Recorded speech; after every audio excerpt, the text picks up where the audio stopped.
Gardens club Kolhapur ही 56 वर्ष जुनी संस्था आहे जी पर्यावरण, अर्बन बायोडायव्हर्सिटी याच्यामध्ये काम करते आणि गार्डन्स. तर ग्रीन क्रेडिट्स या उपक्रमाअंतर्गत आम्ही प्लांटेशन घेत असतो दरवर्षी. तर यावेळी स्मॅक बरोबर च्या संयुक्त विद्यमाने आम्ही स्मॅक भवन या शिरोले येथील त्यांच्या ऑफिसमध्ये ऑफिसच्या परिसरामध्ये पार्किंगच्या इथे आणि सभोवताली एक साधारण 1,400 झाडांचं प्लांटेशन केलेलं आहे. आणि यात विशेष महत्त्वाची बाब म्हणजे आम्हाला TV नेक्स्ट आणि शिल्पा नरके मॅम यांचा सपोर्ट मिळालेला आहे.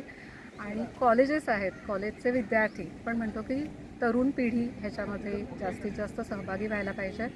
तर DY पाटील कॉलेजची students, college of architecture prince Shivaji त्याचे स्टुडंट्स, कला प्रबोधिनीचे स्टुडंट्स, शाळांमधली मुलं, DC नरके शाळेची मुलं आलेली होती.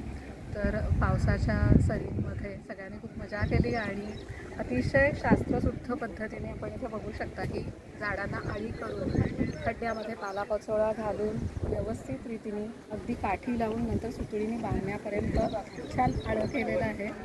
तर व्यवस्थित सगळी झाडं ही लावून झालेली आहेत. झाडांची ज्यावेळी आम्ही सिलेक्शन करताना पण सुगंधी फुलं येणारी झाडं, सावली देणारी झाडं, ऑक्सिजन जास्त देणारी झाडं, तर अशी वड, पिंपळ, पारिजातक, बकुळ, करंज, अर्जुन, तर आणि कलरफुल म्हणजे थोडं देशी नसली तरी पण त्याला फुलं चांगले आहेत असे गुलमोहर, निलमोहर, बहावा असे पण आपण लावलेले आहेत. तर नक्कीच काही वर्षातच हा परिसर कलरफुल आणि हिरवा होईल, फ्रॅग्रंट होईल आणि आजूबाजूच्या पर्यावरणामध्ये चांगली भर घालेल मोलाची.